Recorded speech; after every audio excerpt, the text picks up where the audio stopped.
When Quinn and her father move into a small town in order to get away, they find a fractured community and other weird hooligans that ultimately leads into certain things that bring about horrors.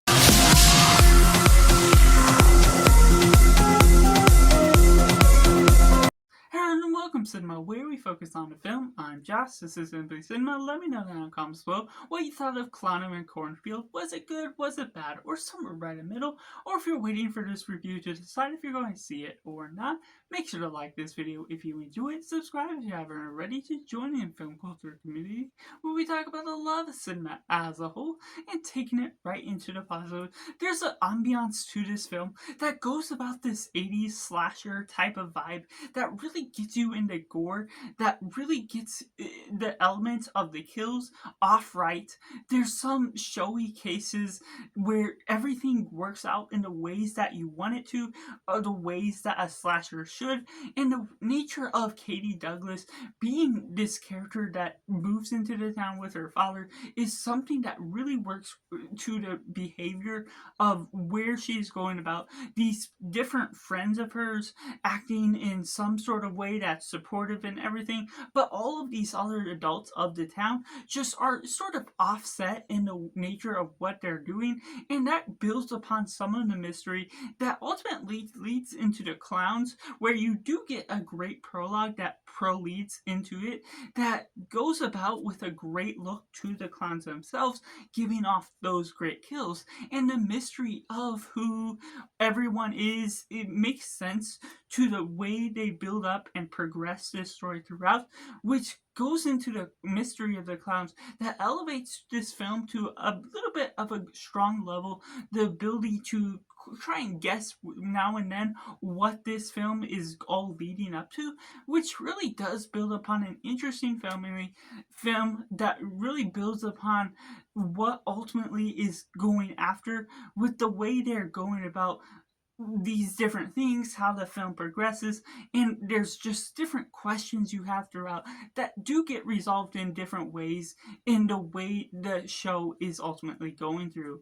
And something else I appreciate about this film is the camera work, especially working in with all the factory, within the barns, within the cornfield itself. Normally, the cornfield obviously has a big effect to making it look good, being able to see the characters, and I think Eli Craig as the director did a good handle on what all these characters were doing, being able to follow them along, not making it look too confusing in the nature of what the cornfield is all about, which really builds upon some good elements to other parts of the story. A party going on that leads into the cornfield, other things that where the clowns come out of it, that really builds upon the height of the nature of where the story ultimately can head in some direction. Which takes me into the mixed elements. There's other things about the adults. The way they act weird can be offsetting and did have its moments where it didn't naturally fit the vibe the show was going about.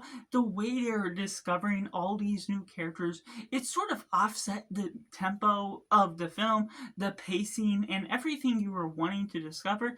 There's other elements where there's cliches, things that you expect to happen, and they go about. And so there's ultimately some things that can be a hit or miss for some people, whether they elevate the story or take too long. Of course, this is more of a gory film, so those that aren't into strong horror movies may not be going into this one for.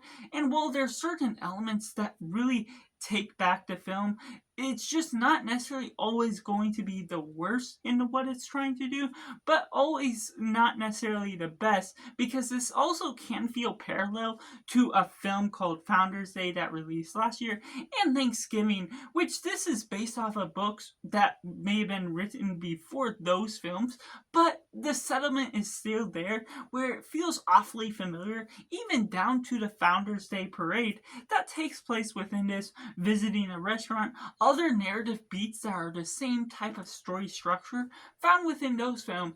And so that doesn't necessarily ruin the rewatchability of this film in full, but it's ultimately something that can affect some more than others, depending on if you're looking to see something completely fresh, something new to the horror franchise. And taking it into the negatives, there's parts of this film that I feel it doesn't fully embrace or know how to tackle the slasher franchise as a whole, the aspects of what a slasher does, the way and order that the characters get killed off that can be much more satisfying. So the way that all resolves itself can be particularly uninteresting because of the nature of certain questions that don't necessarily get resolved because of minor characters that get brought up that leave clues, certain conveniences to the story that brings about things to resolve other issues or be a convenience to how the characters get out of certain situations. And there's some parts of the film where the characters are just being too loud and not in a place where they don't know what's going on yet.